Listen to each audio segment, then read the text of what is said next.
Bienvenue à tous dans cette nouvelle vidéo. On se retrouve pour la quatrième analyse déjà de ce vendredi 15 juillet 2022 sur les Pokémon de la cinquième génération. Et du coup, c'est un peu du rattrapage, hein, des analyses que je n'ai pas pu faire, en tout cas, qui ont été décalées par rapport à mercredi. C'est décalé d'un jour à chaque fois. Et du coup, on va parler de Zoroark, hein, dans cette vidéo, l'évolution de Zorua, qui est un Pokémon très spécial en stratégie, surtout par son talent qu'on va voir. Déjà, le type, c'est un type ténèbres pur. Alors, le type ténèbres, c'est un très bon type offensif, surtout en termes de coverage neutre. C'est un des meilleurs types offensifs neutres du jeu, hein, avec le type spectre notamment, parce qu'il a une très bonne couverture naturelle.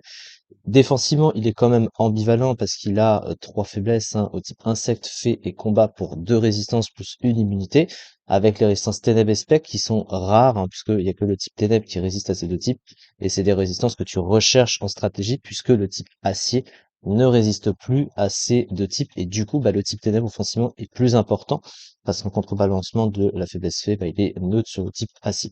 Après, pour un Pokémon offensif, tu préfères toujours un double stab offensif pour avoir un peu plus de couverture, évidemment. Son talent, du coup, il est spécial, c'est illusion, hein. Illusion, comme on pensait, c'est pareil. En gros, qu'est-ce que ça fait? Eh bien, il va tout simplement prendre l'apparence du dernier Pokémon de votre équipe, hein, tout simplement, ce qui fait que sur le terrain, vous allez avoir l'impression que c'est le dernier Pokémon de votre équipe, et pour l'adversaire, il va voir un autre Pokémon que Zoroark arriver, alors qu'en fait, ce sera Zoroark sous illusion, donc ça peut perturber l'adversaire. Cela étant, dès que le Pokémon va attaquer sous illusion, l'adversaire va savoir du coup que c'est un Zoroark, hein, puisque c'est pas des attaques du Pokémon qu'il a en face de lui. Ce qui fait que c'est très utile comme talent, mais c'est difficile à utiliser parce qu'il faut être sûr de ne pas dévoiler tout de suite ta stratégie quand tu utilises le talent. C'est un peu la problématique. Ces statistiques, alors ces statistiques, elles sont contrebalancées défense et attaque, hein, comme on peut le voir, et aussi la vitesse, parce qu'il tape fort, enfin il a de bonnes stats offensives, il a 105 en attaque, 120 en attaque spéciale, donc c'est plutôt pas mal, hein, et il a une vitesse de 105 qui est relativement bonne aussi.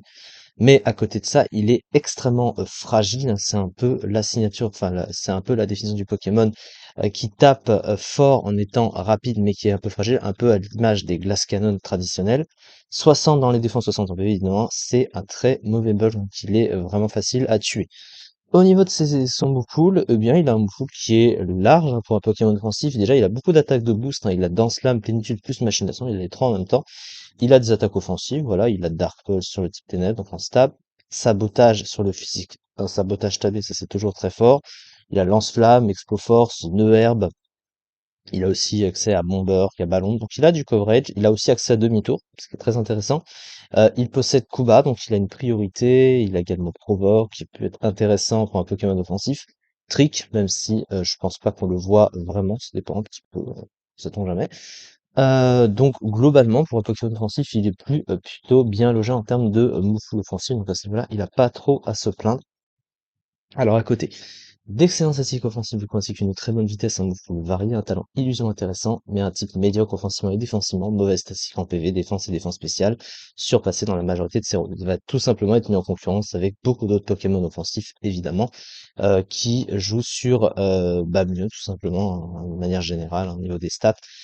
Surtout au niveau du bug, parce que malheureusement, c'est un Pokémon qui ne peut pas venir, hein, prendre une attaque finalement.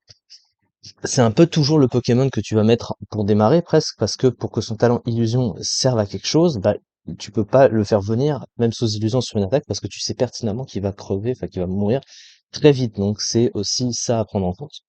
Alors, au niveau du temps du Pokémon, il se casse que 48e quand même du Neveruse, un 3,1%.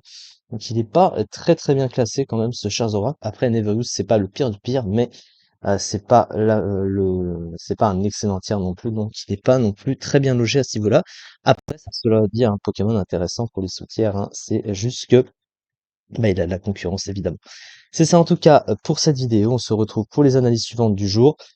Je pense que je vais peut-être en faire deux encore aujourd'hui, je verrai. En tout cas, merci beaucoup de m'avoir suivi pour cette vidéo aussi, et à très vite pour la suite.